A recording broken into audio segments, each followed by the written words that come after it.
Please join me in welcoming the World Bank's President, Dr. Jim Kim, and the Prime Minister of Singapore, Lee Hsien Loong. Thank you. Let me start with our hosts today, Dr. Kim. You've just released the Human Capital Index. You and I talked about it earlier today, and it's the first time that the bank has done this. But, you know, the bank has always prioritized healthcare and education. So why have you done this now? What's the reason?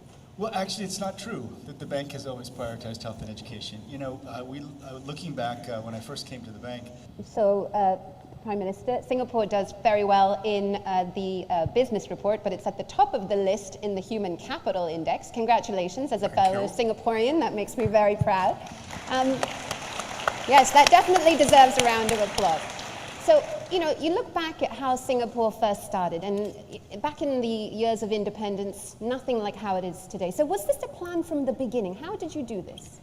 Well, we got some things right at the beginning, but we can't pretend to have forecast everything from the outset. Absolutely, Prime Minister. I suppose, Dr. Kim, that the point I'd like to make with you is that Singapore is a unique example. The size and the scale of the nation, it's a small country with a small population.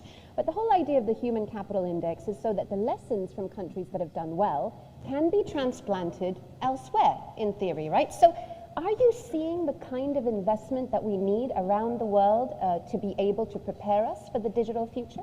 Well, frankly, no, and that's exactly why we did this. And specifically, how will the Human Capital Index, do you think, galvanize people? Is it the ranking that will make them feel like, I've got to get better in the ranking? Well, unfortunately, you know, there have been so many studies that have shown the relationship between better health and economic growth. Just looking to the future, though, Prime Minister Lee, you know, so far Singapore has done remarkably well. There's no question about that.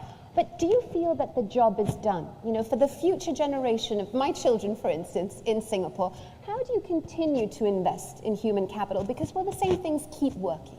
No, the job is never done because you reach a new level, there are new expectations, new challenges arise. So, Prime Minister Lee, on that point, you know, given the fact that Singapore has had such remarkable success, what would your advice be for those in the audience, other finance ministers who want to replicate the success, those of us watching online as well, to be able to replicate Singapore's success story? Well, I think the first starting point for the government must be that we want to improve lives for all of the population. And Dr. Kim, your sense of how you think this will be received amongst countries who are trying to replicate this success and get further up that ranking? Well, I have to tell you, there were many, not many, but there were at least a few countries that really didn't want us to do the ranking. Investing in human capital, it's so apparent that it is the way that countries need to prepare for the digital future.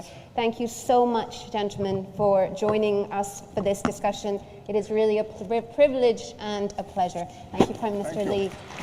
Thank you very much. Honor, really an honor. Thank you. Thank you. Dr. Kim, thank you so much.